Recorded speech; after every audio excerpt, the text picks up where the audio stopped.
Hey, how's it going, everybody? It's Ocean back with another Destiny 2 Daily Legend Lost Sector video. And real quick before we get into this one, I just want to say at the end of the video, I'm going to go into a little bit more detail. Thank you to Voidwalker, who commented on one of my videos a couple days ago, asking to go a little bit more into detail on my solar subclass. So if you guys want, stick around to the end, and I will go in a little bit more detail just to explain how the subclass and build fully works. But with that being said, guys, let's head on over to Europa today. We are doing the Concealed Void Lost Sector. Champions are going to be Barrier and Overload. The burn is Solar. Shields are going to be Solar and Void. A modifier, Arachno. And we are going for some exotic chest armor today.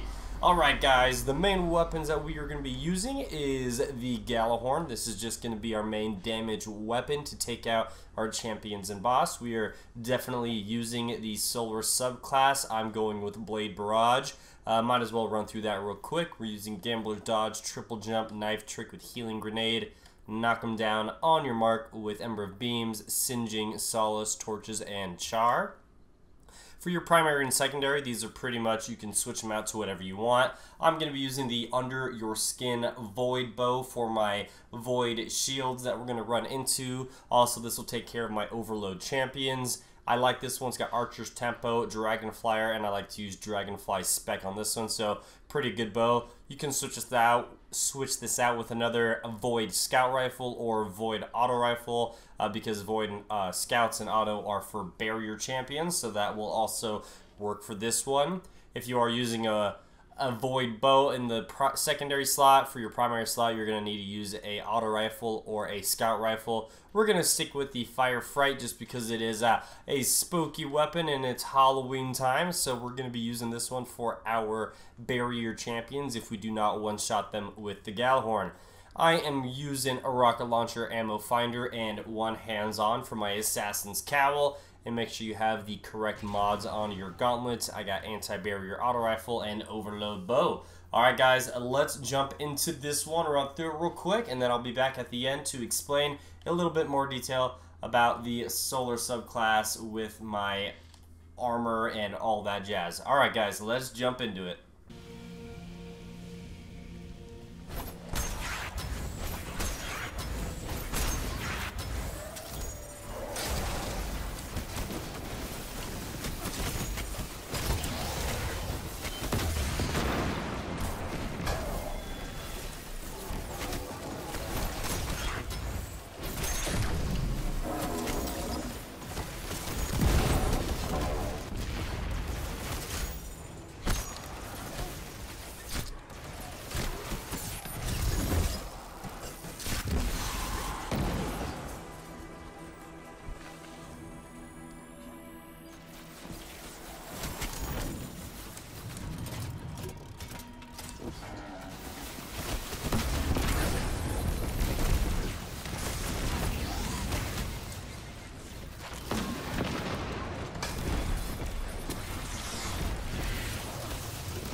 guys, there we go. Concealed Void completed, 2 minutes and 48 seconds. It was a little bit of a rough start. I lost my throwing knives and I didn't have my dodge, but even still, we got it under 3 minutes, so that is a pretty solid run. I'm going to head out of here, and then we will jump into the Solar subclass. Alright, thanks again to Void Walker for leaving that comment, asked me to go through this, so I'm sure other people, hopefully other people also needed this as well. So this the setup is not as confusing or as tricky as you might think. The only tricky thing is using the Assassin's Cowl. This exotic is going to be really good, so on any exotic helm day you might want to run that pretty hard to get a good stat roll. You can only get this to start by doing the Shadow Keep campaign, but once you complete the Shadow Keep campaign, you will be rewarded with the Assassin's Cowl. Once you get it from that, then it becomes ground loot, and you can get it from any exotics and getting it from the Legend Lost Sector, Master Lost Sectors as well, but you do need to get it first through the Shadow Keep campaign to unlock it. But this exotic, let's go into it real quick. Vanishing Execution, powered melee final blows grant invisibility and restore a portion of health and shields. Finishers and final blows against more powerful targets increase the duration of the invisibility and the amount of health and shields it restored.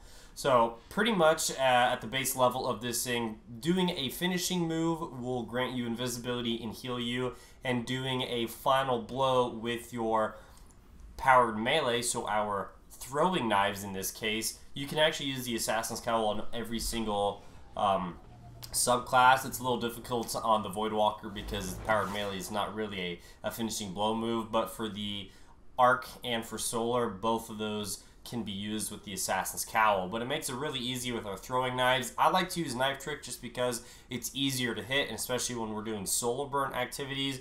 You can hit them with one of the 3 knives and they'll die, but even for the bigger targets, if you hit them with 2 or 3 knives, you can take them out as well. So pretty much powered melee, so throwing knife kills or finishing move kills, you will go invisible and you will get a portion of your health back. Now what's good with all the aspects and fragments in this one is 1, we go radiant, 2, we get our knife back immediately, 3, if we miss our knife, we can fall back to Gambler's Dodge. Dodging near an enemy fully recharges your melee ability, so that just gives you your knife back. 4, once you go radiant and actually hit the target with your throwing knife, as long as you hit 1, you get your dodge back quicker. So let's go through them all real quick. So we have knock them down. That's not the one. Oh, here we go. At the bottom, while radiant, final blows with your equipped throwing knife fully refund your throwing knife. So just with knock them down solar aspect, we are getting our throwing knife back every time we get a kill with it. And then the on your mark subclass just gives us an extra 3 fragment slots, so that's nice.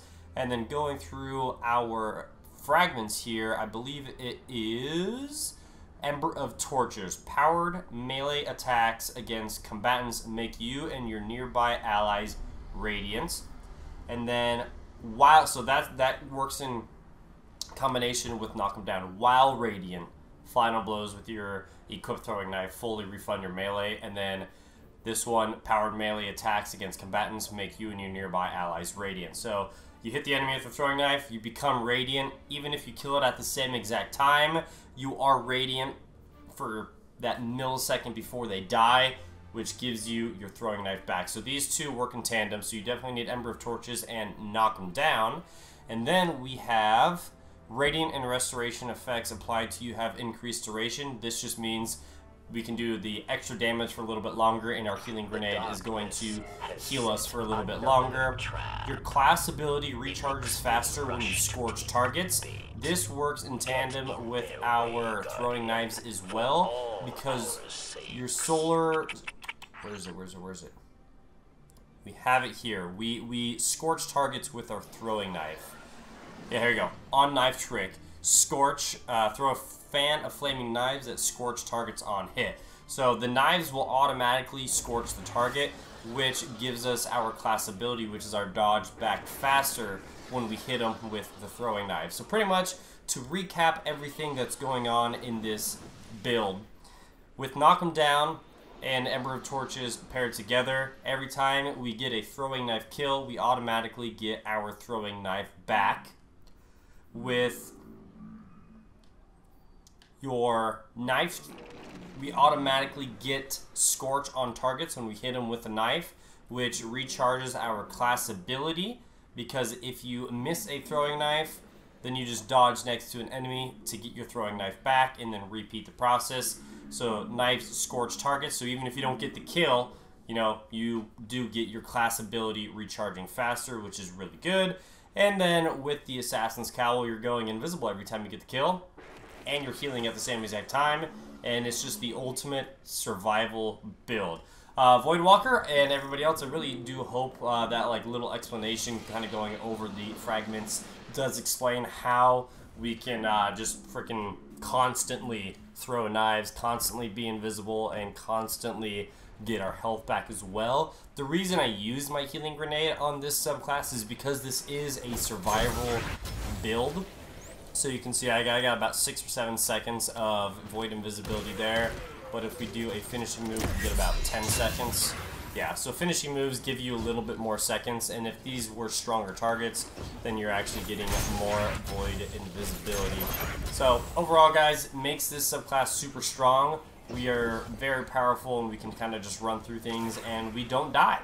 I mean, obviously you can die here and there, but for the most part, unless you're doing Grandmaster and you're out in the open, you're not going to die. So once again, guys, I really do hope this video helped you guys out. Thank you guys all so much for watching, and I'll catch you guys all later on my next video.